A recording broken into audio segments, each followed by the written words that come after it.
আরে বিজেপি করা হিন্দু কটাকে 2 ঘন্টার মধ্যে ভাগীরথীর জলে ঝাঁপ দেওয়া করাতে পারে।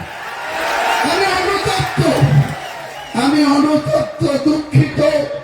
আমি রাজ্যের মুখ্যমন্ত্রীর কথা রাখতে গিয়ে সেদিন এই হিন্দু ভাইদের মনে যে আঘাত পেয়েছিল, আমি তার জন্য আজকে প্রকাশ্য এই লক্ষ লক্ষ মানুষের সামনে করজোড়ে ক্ষমা চেয়ে নিচ্ছি। 34 বছরের যে সরকার চলত, শুরুতে তারা অনেক ভালো কাজ করেছিল জ্যোতিবাবুর নেতৃত্বে।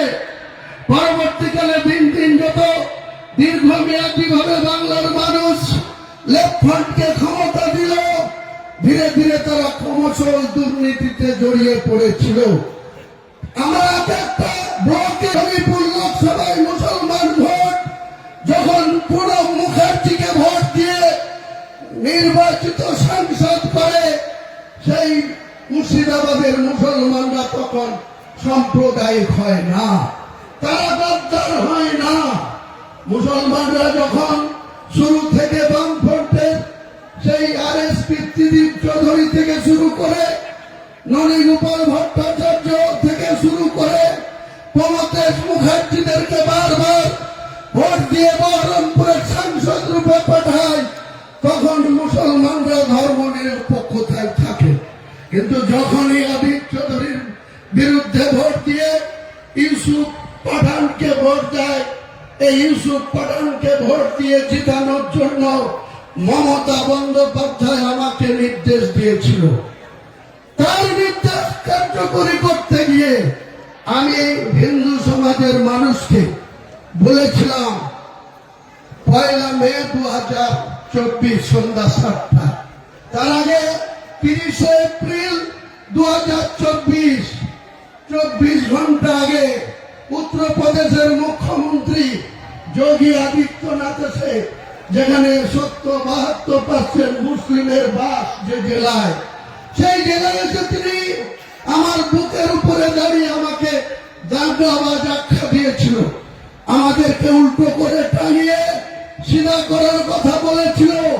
তার প্রতিবাদ করে তৃণমূলের এইসব জেলার MLA নেতা, অনেক বড় বড় এখন কোঅর্ডিনেটর হয়েছে, তারা কোনোদিন মুখ খুলেনি। এই হুমায়ুন কবিরকে তার প্রতিবাদ করতে হয়েছিল।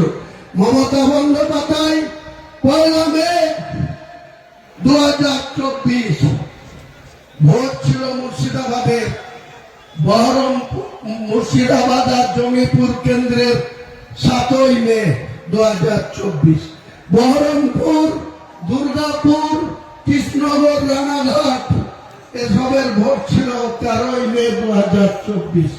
1 তারিখে মালদা থেকে প্রচার করে এসে মমতা ব্যানার্জি হেলিকপ্টার নিয়ে বড়ুয়া কিষাণ পার্টির মাঠে নেমে আমাকে ডেকে বলেছিল যে হুমায়ুন, আজকের দিনে আমার কাছে খবর আছে অধীর চৌধুরী আবার জিতে যাচ্ছে, ইউসুফ পাঠান হেরে যাচ্ছে, মোহাম্মদ সেলিম জিতে যাচ্ছে, আবু তাহের খান হেরে যাচ্ছে, তুমি একটা কিছু করো। আমি বলেছিলাম, দিদি আপনি জেলার সাংগঠনিক সভাপতি করে রেখেছেন কাদের বিধায়ক অপূর্ব সরকার, আপনি জেলার চেয়ারম্যান করে রেখেছেন রেজিনগরের বিধায়ক রবিউল আলম চৌধুরী, তাদেরকে বলুন আপনার প্রার্থীকে যেতে হবে, আমাকে কেন বলছি? তখন বলেছিল যা হবার হয়েছে, তুমি কেবল, আমি ইউসুফের বাবা মাকে কথা দিয়ে বরোদা থেকে, গুজরাট থেকে বহরমপুরে নিয়ে এসছি, তুমিই পারবে, তোমার কথা মুর্শিদাবাদের মানুষ শুনে। তাই যখন তুমি ছিল না তখন আমি 2001 সালে একটা পেয়েছিলাম, যখন তুমি ছিল না 2016-তে আমি 4টে পেয়েছিলাম, যখন তুমি আমার সঙ্গে ছিল 22-এর মধ্যে 20টা পেয়েছি। কাজে তোমাকে এটা করতে হবে। তাই সেদিন আমি যোগী আদিত্যনাথ যেভাবে মুসলমান সম্প্রদায়ের লোককে উল্টো করে টাঙিয়ে সিধা করার কথা বলেছিল, তার 24 ঘন্টার মধ্যে আমি বলেছিলাম, যোগী আদিত্যনাথজি, এটা ইউপি না, এটা বাংলার মুর্শিদাবাদ। মুর্শিদাবাদে আমরা বসবাস করি, আমরা কোন সাম্প্রদায়িক রাজনীতি করিনি, কোনদিন করব না। কিন্তু আপনি যদি মুর্শিদাবাদের মাটিতে দাঁড়িয়ে আমাদেরকে উল্টো করে টাঙিয়ে সিধা করতে চান, আমি হুমায়ুন কবির মাত্র 2 ঘন্টা সময় নেব। নির্দেশ দিলেই আপনার এই বিজেপি করা হিন্দু কটাকে 2 ঘন্টার মধ্যে ভাগীরথীর জলে ঝাঁপ দেওয়া করাতে পারি। আমি অনুতপ্ত, দুঃখিত। আমি রাজ্যের মুখ্যমন্ত্রীর কথা রাখতে গিয়ে সেদিন এই হিন্দু ভাইদের মনে যে আঘাত পেয়েছিল, আমি তার জন্য আজকে প্রকাশ্য এই লক্ষ লক্ষ মানুষের সামনে করজোড়ে ক্ষমা চেয়ে নিচ্ছি। ভবিষ্যতে এরকম মিথ্যাবাদী মুখ্যমন্ত্রীর কথায় হুমায়ুন কবির আর কোনদিন কোন সাম্প্রদায়িক কোন উস্কানিমূলক কথা বা কাউকে জিতানোর জন্য কাউকে আঘাত করার কথা হুমায়ুন কবির বলবে না। আপনারা ভরসা রাখতে পারেন।